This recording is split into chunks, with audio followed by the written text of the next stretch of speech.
So I am proud to introduce you a young man. You can read his columns in the Gazette on Fridays. He is the manager for Citizens for Cost-Effective Government. Please welcome DanCole.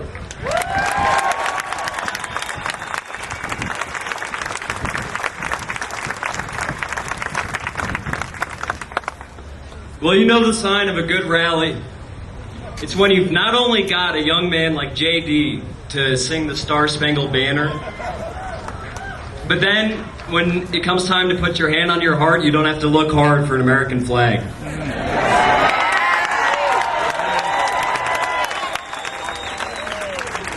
Now, you all know that right now there are tax and spendaholics all over the country making fun of us for being so angry, so mean-spirited.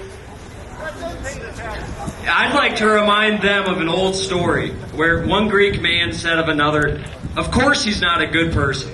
He doesn't even get cross with bad people." Because there is such a thing as righteous anger.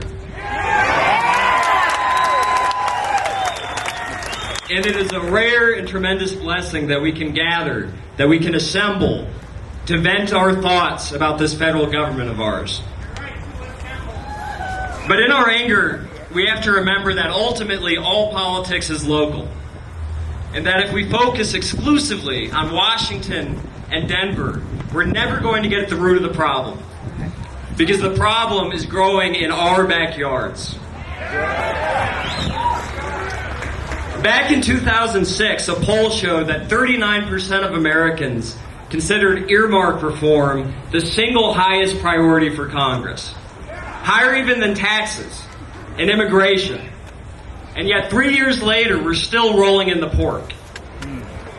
Why is that? Let me put the question another way. In 2008, Congress had the 4th lowest approval rating in American history. The 4th lowest, at 18%. But out of 404 congressmen who decided to run for re-election in 2008, 381 won their elections.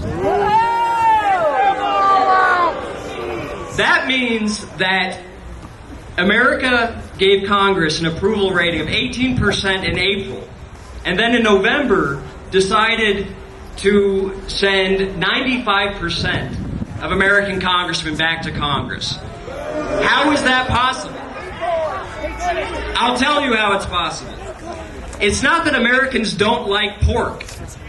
It's just that we don't like pork going to other districts. And it's not that we don't like our congressmen. It's just that we don't like other people's congressmen. We rail against the pork barrel spending and the tax increases coming out of Washington. But we're totally complacent when it comes to the things happening in our own backyard. Even though it's these things that make possible the destructive taxes and the out-of-control spending. Let me just give you one example of how this works. This year, a couple of very right-minded Republicans in the General Assembly, in Colorado's General Assembly, tried to get rid of the business personal property tax. And we've been trying to do that for a long time because everybody knows that it is probably the single biggest deterrent to economic growth in Colorado. Zero tax on business is certainly headed in the right direction, huh? But what happened was that this bill died.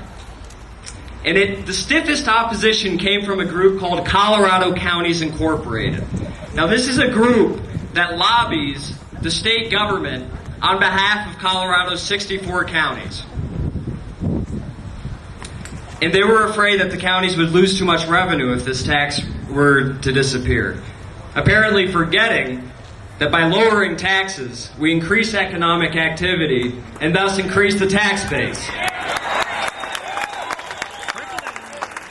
Now, El Paso County pays good money to be part of this group. You know what our annual dues are? Can anybody guess?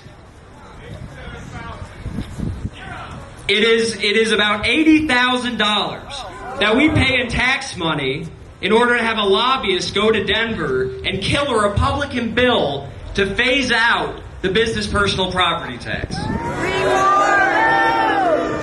Now, it is a hard job being a county commissioner. And this money has probably just been flowing to Colorado Counties Incorporated for a long time. Most of us didn't even know that we were paying that money. But the fact of the matter is that if we want to change the dynamic in Washington, and we want to change the dynamic in Denver, then we've got to band together and change the dynamic here at home. And if we don't pay more attention to local developments, we don't have a prayer of changing the dynamic in Washington or Denver. So let's make sure that in the future, local leaders practice in the halls of government what they like to preach elsewhere. Thank you very much.